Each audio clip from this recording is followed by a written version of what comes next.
వైఎస్ఆర్ కడప జిల్లాలో అంతర్జాతీయ మహిళా దినోత్సవం వేడుకలు ఘనంగా నిర్వహించారు. మేడా కన్వెన్షన్ సెంటర్లో జరిగిన జిల్లా స్థాయి కార్యక్రమాన్ని జిల్లా collector doctor Sridhar Cherukuri, SP Shelke Nachiket Vishwanath, ప్రభుత్వ విప్ మరియు Kadapa MLA Reddappagari Madhavireddy, joint collector doctor Nidhi Meena జ్యోతి ప్రజ్వలనతో ప్రారంభించారు. ఈ కార్యక్రమంలో DRDA PD Rajyalakshmi, ICDS PD Ramadevi, MEPMA PD Kiran Kumar, LDM Janardhan, జిల్లా పరిశ్రమల శాఖ అధికారి చాంద్ బాషా, నాయకులు రెడ్డప్పగారి శ్రీనివాసులు రెడ్డి, వివిధ శాఖల అధికారులు, మహిళా కౌన్సిలర్లు, మహిళలు పాల్గొన్నారు. ఈ పథకం ద్వారా మహిళలు వాళ్ళకి ఖర్చయ్యే డబ్బును ఆదా చేసుకుంటా ఉంటారు. టౌన్ నుంచి మైండ్లో లేదా పక్కన చేసిన పదవికి ఉద్యోగం చెందిపోతా ఉంటారు. వాళ్ళు ఎక్కడ ఒక్క రూపాయి ఈరోజు ఇవ్వాల్సిన అవసరంలా దానికి ఖర్చయ్యే 2003 ఈరోజు మా స్త్రీ శక్తిని తీసుకొని వచ్చినారు. మంచి పథకమా కదా? ఈరోజు పుట్టిన ప్రతి బిడ్డకు చదువుకోవాలా, విద్యావంతులు అవ్వాలా, ఉపాధి అవకాశాలకు రెడీగా ఉండాలా, వచ్చే అవకాశాన్ని అందిపుచ్చుకోవాలని చెప్పేసి ప్రతి మంది పిల్లలు చదువుకునే అవకాశం కలపాలని తల్లికి వందనం అనే కార్యక్రమాన్ని ఈరోజు తీసుకొని వచ్చినారు. పనిచేసే ప్లేసెస్ లో మహిళలకు కంఫర్టబుల్ ఫెసిలిటీస్ పెట్టాలని నిధి మీనా ఐఏఎస్ గారిని సగౌరవంగా ఆహ్వానిస్తున్నాను. కార్పొరేటర్ గారికి అందరికీ ధన్యవాదాలు తెలియజేసుకుంటా ఉన్నాను.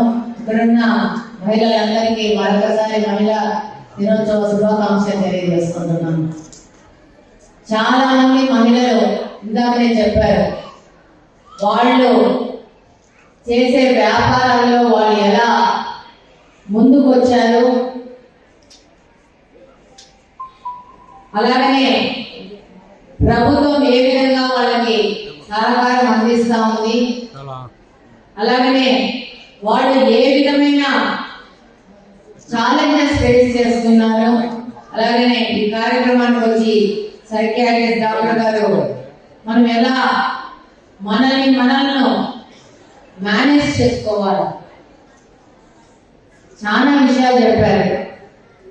వాళ్ళ స్వగతంలో వాళ్ళు చూసిన అనుభవాలను వాళ్ళు చెప్పారు. అంతేనమ్మా? మరి ఎంతమంది విన్నారో ఎంతమంది వినలేదో తెలియట్లేదు. బిజీగా మాట్లాడుకుంటున్నారు పక్కనతో. మనకు ఫుల్ టైం ఉంది పక్కనతో మాట్లాడటాన్ని. ఈరోజు మహిళలు ఎలా ముందుకు పోవాలా, మహిళలు ఎలా ఈ యొక్క దేశానికి దశ దిశ నిర్దేశం చేయలేదని మాట్లాడుతున్నాం. మనము ఆకాశంలో సగం, అది మన హక్కు. ఈరోజు జీడిపి గురించి మాట్లాడతారు. మనము మన కాంట్రిబ్యూషన్ క్యాలిక్యులేట్ చేస్తే 20-30% ఎక్కువ జీడిపి క్యాలిక్యులేట్ చేయాలి ప్రభుత్వం. మనం ఇచ్చే కాంట్రిబ్యూషన్ కి విలువ కట్టట్లేదు. ప్రతి ఒక్క మహిళ తన వంతు ఈ దేశ భవిష్యత్తుకు ఒక ఆర్మీ లాగా పనిచేస్తూ ఉంది.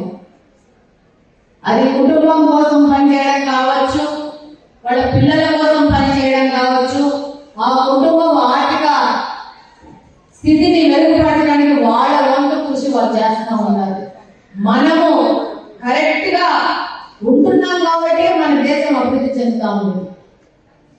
మన పిల్లల్ని మనము బాగా చావుతున్నాము, వాళ్ళ ఇంజనీర్లు, డాక్టర్లు, పెద్ద విద్యార్థులు చేస్తున్నాం కాబట్టి ఈ యొక్క దేశం ముందుకెళ్తా ఉంది, రాష్ట్రం ముందుకెళ్తా ఉంది. అందుకే మన సీఎం గారు, గౌరవనీయులైన సీఎం గారు చెప్తా ఉంటారు, మహిళలే మొదటి మెట్టు అని. ప్రతి ఒక్క కార్యక్రమము, ప్రతి ఒక్క బెనిఫిషరీ కార్యక్రమము ఏదైనా కానీ మహిళ నుంచి ముందుకు తీసుకుపోతారు. ఇదంతా మీకు అవగాహన ఉందా? ఉంటే గట్టిగా చెప్పాలి ఉంది అని చెప్పి. ఎందుకు చేస్తున్నారు? మహిళ నుంచే ఒక అడుగు ముందుకు ఎందుకు వేస్తున్నారు? అత్యంత క్రమశిక్షణ కలిగిన వాళ్ళమంటే మహిళలు.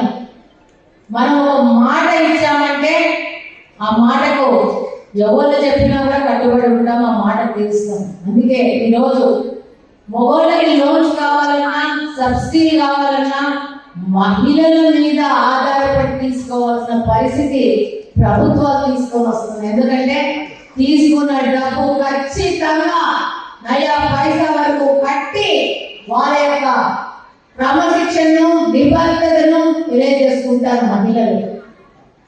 ఒక ఎయిమ్ అండ్ గోల్ మనకు ఇస్తే మనం ఎంత చక్కగా ఏ విధమైన డిస్ట్రాక్షన్ లేకుండా మనం చేస్తామో ప్రభుత్వాలు గుర్తించాయి.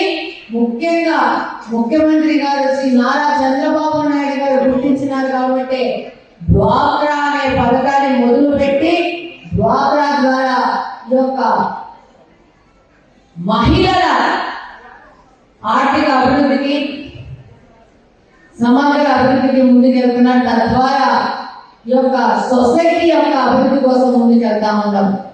ఈరోజు చాలా మంది చెప్పారు, అత్తమామలకు సేవ చేస్తాం, భర్తకు సేవ చేస్తాము, పిల్లలకు సేవ చేస్తాం. అది దాటి దేశ ఆర్థిక పరిస్థితిని మెరుగుపరచడానికి ముందుకు నడుస్తున్నారు ఈ నేటి నాటి మహిళని గర్వంగా తెలియజేసుకుంటా ఉన్నారు.